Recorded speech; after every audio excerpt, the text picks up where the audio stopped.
Welcome back. Let's get into this situation regarding particular incidents that have happened in the NBA lately that have been noteworthy. But first, watch this clip and then we'll get into it.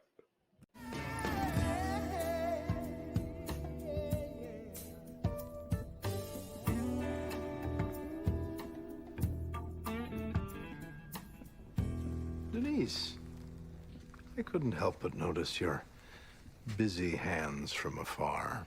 I find there's little more intoxicating than a pretty woman with a busy hand. I imagine later tonight, when I let my mind wander to you, as it so invariably does, my hand too will become busy.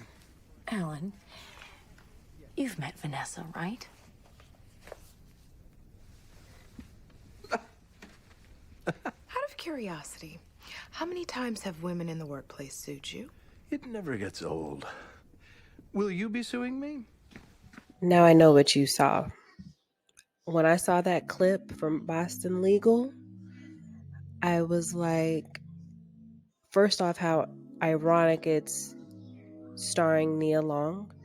But secondly, it was in regards to harassment on the job. So I was like, well, dang. Art imitating life. Now let's talk about what's been going on in the NBA. And I'm not talking about one singular event, as in Ime Udoka, which everybody seems to be referring to, but I also want to bring in two other individuals that had or are having a rough 2 weeks. And that is Anthony Edwards of the Timberwolves and Robert Sarver, the owner, or soon to be former owner, of the Phoenix Suns. So let's talk about it. So we're going to start with Anthony Edwards. Now, Anthony Edwards, it was reported on September 12th that he had to issue an apology and he was fined $40,000, approximately $40,000, due to an Instagram post where he made some disparaging remarks against the men of the LGBTQ community. And he used some vulgarity, and with that, he had to take it down, and then had to issue an apology, and he was fined for that. And they're still talking about it, but he did remove it, and it's pretty obvious if you get to see what he said. Yes, it was his First Amendment right to say something, but it was inappropriate, especially during these times when we're trying to be more inclusive. Now, the second person I want to speak to you about, on the 13th, a report or investigation was released that was done on owner Robert Sarver of the Phoenix Suns and the WNBA, the Mercury team. And it was found for approximately 18 years, he not only engaged in activity that was disgusting in nature, but potentially racial as well. And what I mean by that is he would purposefully describe his genitalia to people whenever he had a chance. If he had a chance to show it to others, he would purposefully put down his pants and have his penis in people's faces, especially when he was getting checked out, because he was referring to some ailment that he had, and he thought that it would be cool to show his penis to that person. There were other times where he would take a shower, and if he heard people were outside, he would just walk around talking about you can't handle the size of his penis. During parties, he would try to rub his penis on people. And then he made it hard for women who worked in the field or in his organization, whether it was cursing them out and demeaning them, or he would refer to their body parts or ask them inappropriate questions like, what does your mouth do? And if you've heard of that term, you know that I'm referring to, do you give fellatio and how good are you at it? So the fact that he also use the N-word to either describe events, not against people, but he would use it to talk about current events or what he heard about, and is repeatedly told not to use that language. And over 70 people were interviewed during this investigation, former and current members, and some of them were told, we know that you signed an NDA, which, not saying it entails that something did occur, but it does make you suspect that the Phoenix Suns were aware that the treatment that Robert Sarver was doing was creating a hostile environment. Thus, after they did their investigation, the investigation was released, and it was infraction after infraction, and it appears the HR department knew about it and nothing was done. So people literally had to work with this man and have to deal with his inappropriate comments, and if they wanted to keep their job. And so once that it was released, many people, including LeBron James and other people around the NBA, a ripple effect where people were like, wait, so this man not only said disturbing things about women, he purposely wanted to talk about his genitalia, and he potentially or allegedly used language that was inappropriate against individuals of the Black community, which is ironic because he was also a large donor to poor communities, specifically of Black, Hispanic type of community. So it was pretty odd that, he was for the culture, but he also didn't know how to use terminology that was out of the early 1900s, or in some states it's still going on, but it's neither here or there. He was told to do better and he chose not to do better. Now that brings me to the current case of Ime Udoka. Now, it's very surprising to me that with little to no information, there is so much rampant speculation of what occurred. They initially said that it was consensual, and it was with a coworker in the organization, but it was not a direct and subordinate to him. But he was the one that was going to be, in essence, chastised and punished for it, which his punishment is 1 year suspension, and which can be indefinite. Now, many of you would be like, well, if that individual, this lady, signed the same manual stating that they would not partake in any inappropriate behavior with coworkers, you would think that they would also be subject to suspension or other ramifications for what they've done. However, the Boston Celtics, who Ime Udoka is the head coach for, stated that she would not be subject to any type of ramifications or punishment due to engaging in behavior or potential with Ime.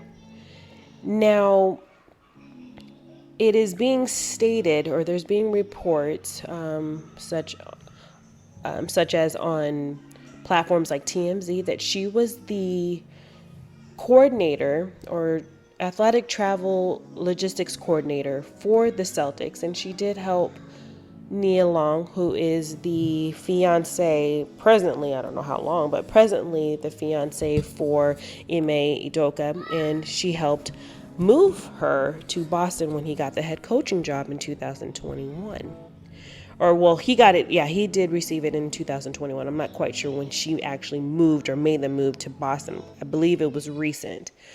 Now, with a travel logistic coordinator, their job is basically to schedule functions and to, just like it states, help with travel plans. They're basically like a coordinator for events, or travel. So they just maintain all the receipts. They just do everything that, us other, lay people would be like, it's just more time consuming, and she's just there to take care of that. Now, it appears that initially this particular lady, who has not been named, was engaging allegedly for quite some time with Ime, which quite some time means from 2021 to this year, because he's only been in Boston since 2021. So they engaged in some activities together, Well, it appears that the husband of this particular lady works also for the organization, the Boston Celtics, and he heard their discussion through a Ring camera, and that is when it was exposed. Now, initially it was stated that it was a consensual relationship between this lady and Ime Udoka. However, it is now being stated that he was doing unwanted advances toward her, and thus that's why everybody's mum's the word in regards to all the specifics regarding the relationship and why they feel that Udoka needs to be suspended. And that is where I'm going to go to some other speculation, because there is no information, and not trying to be, Debbie Downer in this situation, but Nia Long is not the first person to ever be cheated on, especially in the NBA or any type of professional sports program. So it's very ironic that they're putting so much emphasis on every channel, any written documentation is being this narrative of poor Nia Long and look at what Ime Udoka did is being pushed. Because I don't know about you, but I know many people, and I'm going to say I'm included, where a gentleman cheated on me. And being that we don't have all the information, I'm not sure why everybody's speculating and this and this and that. If anything, based on the information they provided, it's still not really understandable why he has a year suspension. However, if that's what their rules are, that's what their rules are.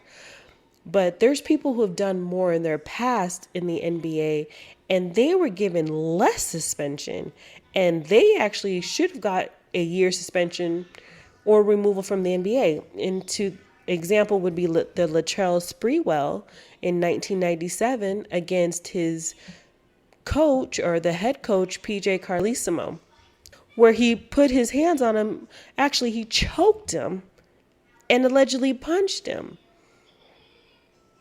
He only had 10 at the beginning he only had 10 games that he was being suspended, and then after a while they just assessed his whole time in the NBA and they asked him to leave. But prior to that, it was only 10 games that the NBA said he had to miss. For lack of a better term, potentially, depending on the severity, if you look at the pictures, it looks pretty severe. It could be, in some people's eyes, attempted, M-word. So, but he only had 10. Based on what the Boston Celtics are putting out there, it was just SEX. So it makes you wonder, if you weren't going to release it, then why would you put that out there for people to speculate for almost a year? You want us to just sit around waiting. And Robert Sarver, after they did the investigation, they were willing to put out the actual information of why he's being suspended.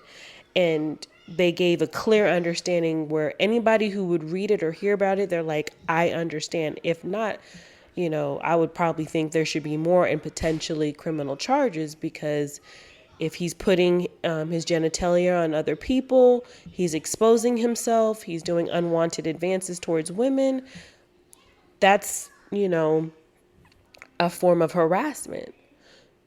And that was a clear understanding.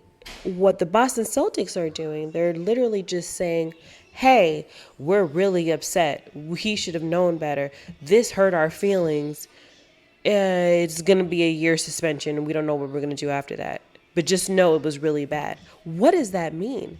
Because if you're stating that Robert Sarver, who I just indicated, did potential racial slurs, talking about the size of his genitalia and so on and so forth, why is it that what he did, you're not doing anything? Because if you feel it's so insignificant that you can't even bring out what it was, even though the investigation is already finalized, then you're playing with everybody. either release it all, or if you feel like it's so bad, then why don't you guys push for other charges against him? Because now you have people separating and saying, oh, this man, he was in a head coach role and he took advantage of this poor little lady. Based on the information, she doesn't look like she's not culpable. If anything, she engaged allegedly, consensually, so they both should be punished. I don't care if she is dating somebody or married to somebody who is a part of the organization in a large role, potentially or allegedly as a VP role. There has to be accountability. If you feel like she's not really at fault for it, then state why. But by saying that they did consensually do it and then it became unwanted, which does happen because there's many women and men who have tried to get away from a lover. It was supposed to be a one-night stand and they have went straight fatal attraction. I get it. But if so, say that. But by doing this and just putting it out there and just pushing this narrative every day and giving us little crumbs every day, you're heightening this hysteria of what this man did to this poor lady, when all you've said so far is that her husband found out, she now is alleging it was unwanted. What are you stating was unwanted? Is it because she got caught and now it's unwanted, or was it unwanted from the beginning and she was scared, which is also a possibility. But by not giving us all the information, we're literally assuming. And then for Brad Stevens to get angry that people are assuming, sir, what did you expect? You can't expect people to just take whatever watered down information you provide and just say, yeah, I get it. Y'all did right. We don't even know what you did right. All we know is that we've had examples of people who have had similar situations of people in higher power engaging in activity and getting barely any type of punishment. Yet you're really pushing this narrative and having all these sit down interviews and statements and people saying, I'm so angry behind the scenes, and you're saying stuff, but you're saying absolutely nothing. I mean, Phil Jackson and Jeannie Buss, I believe her name was, she was the daughter of the prior owner of the Lakers, and she was dating Phil Jackson, and she was in a higher role than him, being that she was the daughter. You know what I mean? So why is it if a man is, subordinate, it's okay? Again, I hate having to repeat or use the same terminology, but it really is keep the same energy. Because if there's something that happened that was wrong, then you need to, if you're willing to say this much, then give it all, or give something that has some type of reasoning that was palatable for people to understand. Right now, we are literally just like, yo, did you hear about Ime Udoka? Yeah, he put his pee-pee in someone's, vajayjay, and everybody's lost their darn mind. There's people talking about we're so 100% supportive of Nia, poor Nia. I'm like, yo, I didn't know we had a support system for women that got cheated on. Because at the end of the day, I'm not saying that Nia, is not hurting. Many women have been hurting. We don't know what the dynamics of the relationship were. How do we know they weren't in an open relationship? How do we know that he didn't do this to get back at her? How do we know that she was willing to explore potentially polyamorous? We don't know anything. So by pushing her and be like, Nia, talk to us. How do you feel? How do you feel? You're literally putting this woman in a space that if she ever decides to just stay with this man because she loves him and she was like, I already knew, or I have accepted it, or we've already talked about it, or whatever may have you. You're putting her in a situation that if she leaves, you're going to be like, you're pushing her to leave because you guys want to accept her, and then woe is me. But if she plans on staying for whatever her reasons are, because it's her relationship, people are going to be calling her out, calling her dumb. They're going to be like, and they're going to use all this narrative like, oh, she can't find no other man because she's older, even though she's beautiful. And a lot of people have been attracted to this woman for many years, so she can get any man. It's just the point that you're putting her in a situation that she can't even make a decision because you guys have literally publicized and pushed her and be like, oh my gosh, I can't believe he would do this to someone like you. We do not know what he did outside of the fact that he cheated on her. We don't know if they all engaged in something. We don't know the specifics of it. We just know that they got caught up. Two people got caught up. And it's a shaggy moment where the woman is saying right now, it wasn't me. Meaning she's saying, I wasn't really trying to be involved like that. I tried to get me a little, pee-pee, and I wanted it to stop. And this dude kept calling me, talking about I want to get it, it was so good. I don't know about y'all, but I've engaged in some activity and I've received thank you notes. Now, was it unwanted? No, I was like, okay, cool. Thank you. I don't know if that's the situation where he was like, girl, it was so good. I want to see you again. And then at that point, she was like, you know what? It was cool, but I really want to, spend time with my husband. I did wrong. We do not know the situation because all they're giving us is crumbs. But the main point I want to bring up is the fact that Anthony Edwards got a fine because of a tweet. Robert Sarver had an 18-year span of doing conduct that is unbecoming of an owner or just a person in the workplace, period. Okay? Ime Udoka broke the rules, but at this present moment in time, all we know is that he was the Nick Cannon of the NBA. He got it in with the people he worked with. So at the end of the day, the Ime Udoka cannot be compared to someone like a Robert Sarver. There is evidence. He admitted it. He said he was just being, it was just a jokey joke. But that was basically a form of harassment. And really, there should have been criminal charges. But that's neither here or there. He got his fine, and now he's trying to sell the team. But with the Ime Udoka, I cannot believe that he actually did.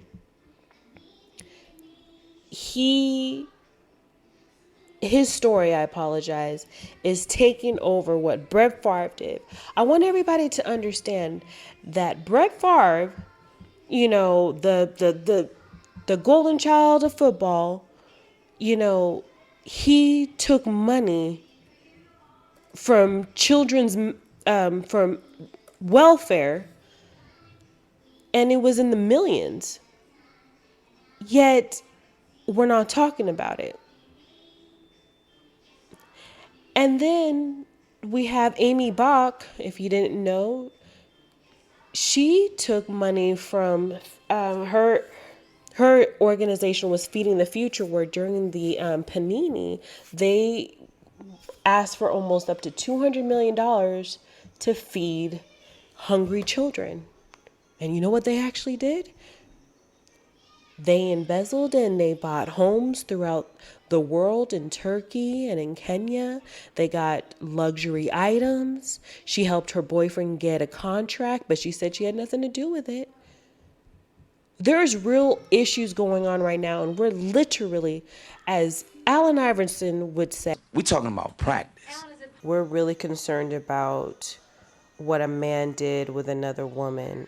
That does not seem, at this present moment, not saying it won't turn out to be, but at this present moment was not criminal in nature. It was just two consenting adults engaging in some type of activity that appears to be intercourse. But there's literal evidence from another sports figure that they took potentially intentionally took, or allegedly actually took advantage of a system during the time where children needed it for their own selfish reasons. And that's not taking over our radio waves or, my Yahoo, recommended. It's literally about Ime Udoka. Not even about Robert Sarver, who's in the same field of basketball. We're literally talking about somebody doing what many men and women have done, which is cheat, which is take advantage of a situation when it's presented to them. And we really need to have some type of responsibility in how we, take in information and how we regurgitate it. At the end of the day, when it comes out that, what actually happened, then we can chastise him and tell him that he's wrong and he's evil and he needs to be banished to the depths of HELL.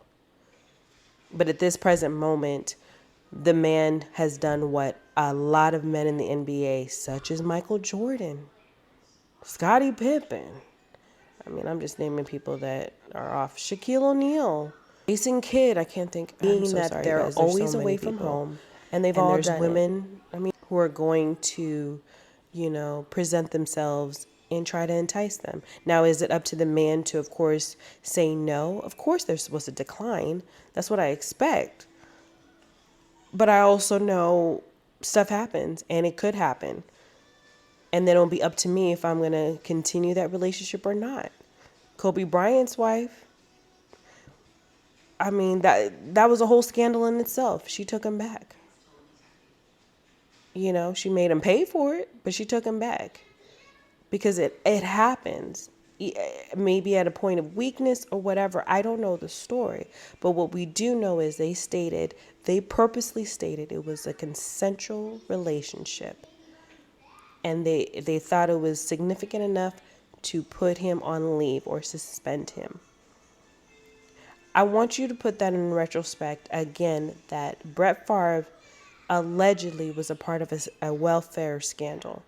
Amy Bach of Feeding the Future was a part of a scandal to take almost $200 million from feeding kids. Kids did not get fed. Okay? Put that in perspective. That's a lot of money that she took by defrauding the system that the government gave to help feed our future, feed our children. Okay? And so there's so much going on. You hear what occurred in Russia with the children, somebody bringing a weapon to school. There's so much other big things going on where we actually have the evidence. There's actually a tragedy. This is not a tragedy. I understand we all like drama. I can understand that because I feed into it as well. But when you're saying you're going to bombard me with images of Ime Udoka and that's it, and his fiancée, and you're saying he did wrong, but we don't know what he did outside of doing what many people have done for years. So I really just want to put in retrospect, there's other things going on that are affecting people every day, just like you and me. And what Ime Udoka did is shameful, but so far we don't know how shameful it is. We're rarely talking about Robert Sarver, who actually made people's working environment horrendous for not a year like Ime Udoka, but for years. But it's very seldom that we're talking about it. Only the NBA players who are disgusted that even occurred, and that people who were supposed to protect them, HR and such, did nothing. Why? Because he had money. We need to get into a place where even if you have the most money or the least amount of money, we all abide by those particular rules. Things happen, mistakes happen, but when it's something where it's egregious, like what Robert Sarver did allegedly, we need to take notice and how to improve. What Ime Udoka did so far, I can't jump on the bandwagon and say banish him because nothing's been said. There's all speculation. There's too much going on in the world, and we need to do better. So what are your thoughts? Do you feel like what I, have alleged, that we've kind of beaten the Ime Udoka story to death, where there's really not much there for us to keep talking about? And why is it that we care more about trivial things when other things are going on? Because the same emotions and anger and sadness you have for Ime Udoka's fiancé, or just the situation in general, could be put to actual things that are happening, actual things that are affecting people, like children not being fed, like children in Mississippi having dirty water for years, or what's going on in Russia to little kids, they're not going home again. Those are the things that we need to be talking about. But I just want to know, what are your thoughts? Why do you think we have so much of an obsession with things that really don't matter? I mean, I'm here to talk about it, obviously, but I just wanted to get your thoughts. If you want to hear any more of my thoughts or any more of my insight, please check here. And I'll see y'all in the next one. And remember, opinions are not reality, but our reality is formed by our opinions. So let me know yours. Take care.